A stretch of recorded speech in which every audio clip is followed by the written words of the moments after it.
Note that all the other accounts are expense accounts. So expense accounts, there's usually a lot of them, but they all act the same way in that they generally all have debit balances. We need to make them all go to zero. So you're going to start to see a trend here, but we'll do this one by one for now. So we see a 800 here debit in salaries expense. It's an expense account. All expense accounts have debit accounts represented by the fact that they do not have brackets. We need to make it go down, so I'm going to do the opposite thing to it, which in this case would be a credit. So I'm going to copy this. I'm going to put this under the dates. So the dates here, I'm going to put it underneath in cell C9, right click and paste it to 1, 2, 3. We're going to credit this amount because that's what we need to make it to go to zero. So I'm going to make it a credit in the credit column and a negative 880 and enter. So before we post it, I'll just keep moving down. We're going to go to the rent expense. Once again, it's an expense. We need to make it go to zero. That means we need to make it go down, which means we're going to do the opposite thing to it as what it is. All expense have debits and balances represented by the fact that they do not have brackets. In order to make it go down, we'll do the opposite, which is a credit. So I'm going to copy that, put it underneath, right click, paste 1, 2, 3. This journal entry will be fairly long. It's got more than 2 accounts, so I'm going to put all these accounts in there first, and then we'll put the debit half in there. So here's a credit of 1600. We're not putting the balancing debit in yet until we complete closing out all the expense accounts. Next expense account, supplies expense. Once again, it's an expense. Expenses have debit balances. We need to make it go down to zero, so we're going to do the opposite thing to it as what it is, which in this case would be another credit. So I'm going to copy that, put it under the, right click, paste 1, 2, 3, and then the amount will be a credit of 8100. Next account, we're going to take a look at depreciation expense. All expenses have debit balances represented by the fact that they do not have brackets in this worksheet. We need to make it go down. We make something go down by doing the opposite thing to it, which in this case would be a credit. So I'm going to copy that, going to put it underneath, right click, paste 1, 2, 3, and we'll put in a negative for the credit, 330. We're starting to see the trend here, and then we've got insurance expense. All expenses have debit balances. We need to make it go down, so we're going to do the opposite thing to it, which in this case would be a credit. So I'm going to copy that, going to put it underneath, right click, and paste 1, 2, 3, and the amount will be negative 300. Next one, last one, miscellaneous expense, 950 has a debit balance in it. We need to make it go down, so we're going to do the opposite thing to it, which in this case will be a credit.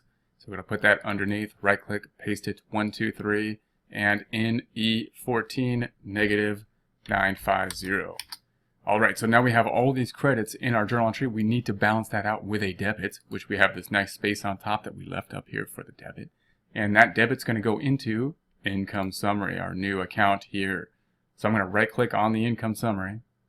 We're going to put that on top in cell C8, right click, paste it, 1, 2, 3.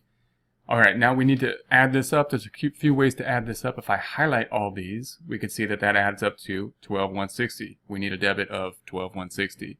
Obviously, if we took out the handy calculator here, we could do it by hand, which we don't need to do if we have an Excel, but just for comparison.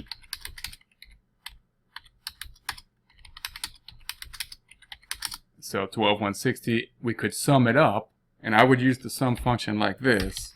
Sum, and note that you can move this thing around if you want, or you could just sum from the bottom. I recommend getting used to summing both sides of the row here, just in case we have debits and credits in the future, and then enter. Now we have that, but it's going the wrong way. It's a credit format. How can we make it a debit? Well, we could go up to the formula tab here and put a negative sign in front of it, and that would flip the sign. So that's one way we could do it. The fastest way to do it, if you want to do that plug formula, is instead of hitting equals, just put negative, SUM, and then again you could move that aside or just start at the bottom and sum them all up. So that means I want you to sum it up and take the negative. How do we know that this is in balance? Well, the debits minus the credits, if I highlight both of them, will sum up to 0. Okay, so then if we post that, then we could post the income summary. There's something in this cell already. So I'm going to double click on it. I'm going to go to the end of it. I see this cell in there, and I'm just going to say plus and point to the 12,160 that we want to post there and enter. And then we can see that there should be 2 postings in there. There they are. There's the formula. And if you want to know where these characters are, they're in the data tab. They are in the formulas tab, I should say, in the formula auditing and right here. All right, then we're going to do the salaries expense, and I'm just going to go through here one by one. So we're going to say this equals the 880. It's going to take this down to 0. Now we're in rent expense. We can say this equals the 1600. It's going to take this down to 0, which is what we're looking for. Now we're in salaries expense equals the 8100. It's going to take this down to 0. I'm now in depreciation expense. We're going to say this equals the 330. It's going to take this down to 0. And now we're in insurance equals this 300. It's going to take this down to 0. And now we're in miscellaneous equals the 950, taking this down to 0. You might be asking, is there a faster way to do that? Yes, there is. We could have used the autofill. So if we delete this and we have this 1 happening, and we just want to autofill it down, we can click on there and put our cursor on the autofill handle, and then auto drives it down and Dr. Phil calculates it. And there we have that. So now we're in all zeros over here, and we see what is in the income summary now. We can kind of verify that the income summary is correct. How do we know? Well, 1, all these are 0. And 2, the income summary should now be holding net income. Net income is in income summary now. Why? Because we closed out both the income and the expenses to it. That's important to know for later problems, because a lot of books will actually reference the income summary instead of telling you what net income is. So for example, if I'm trying to see how much we should allocate to a partnership, it might say, well, in the income summary before we close it out to the capital account, and you're supposed to know, well, that's net income that we're supposed to split up to the partnership. So it's important to know that what's in the income summary now is net income before we close it out.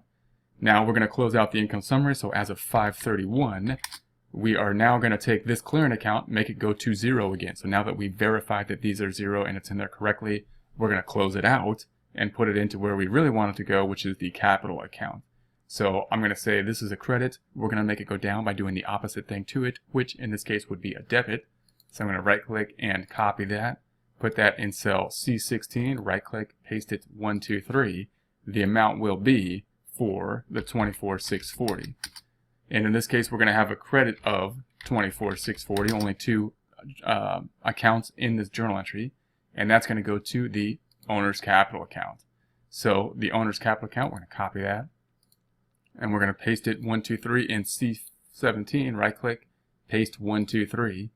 And then if we post that out, let's see if it does what we want it to do. What do we want it to do? We want this to go to 0. So we could go to the income summary, double click on it, go to the end of it. I can see what is in there right now, these 2 income summary accounts. We're going to say plus, it's always a plus in the trial balance, and point to this 24,640 and enter. That should make this go to 0. The other side is going to go to the I-15 equals, and we're going to point to the credit in the capital account, going to the capital account, takes the capital account up. And now we can think about that. Why does that make sense? Well, that's the net income.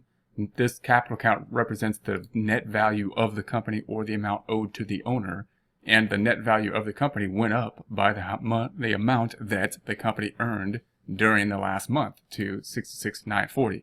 So the net book value of the company went up by that, and or you can think of it of that's what the owners could kind of walk away with if they liquidate the company in theory. All right, so now we have this one last account. This is the last step of the 4-step process of the closing entries. We're going to close out the draws. So draws represents the amount of money that the owners have taken out of the company. And so in this case, we have the one owner, the capital account. The draws has a debit balance. We need to make it go to 0. So I'm going to make it go down by doing the opposite thing to it. So I'm going to copy that. We're going to put it on the bottom. So here's the date. I'm going to put it on the bottom of the date. Right click and paste it 1, 2, 3. The amount will be a credit in the credit column of negative 10,000. We're going to need a debit of the same amount of 10,000. That debit will go to capital. So we're going to also close out the draws to the capital account. Right click, copy, and paste 1, 2, 3 and C19.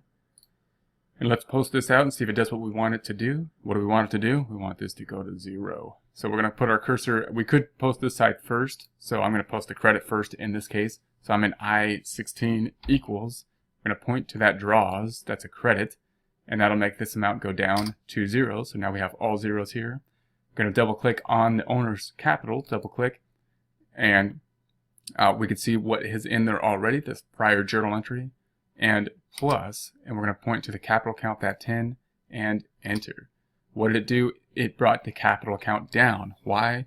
Because that's the amount that the money or something that was drawn out of the corporation, and therefore the value of the corporation has gone down, the book value being the assets minus the liabilities, 56,950, went down by this 10,000 that was drawn out.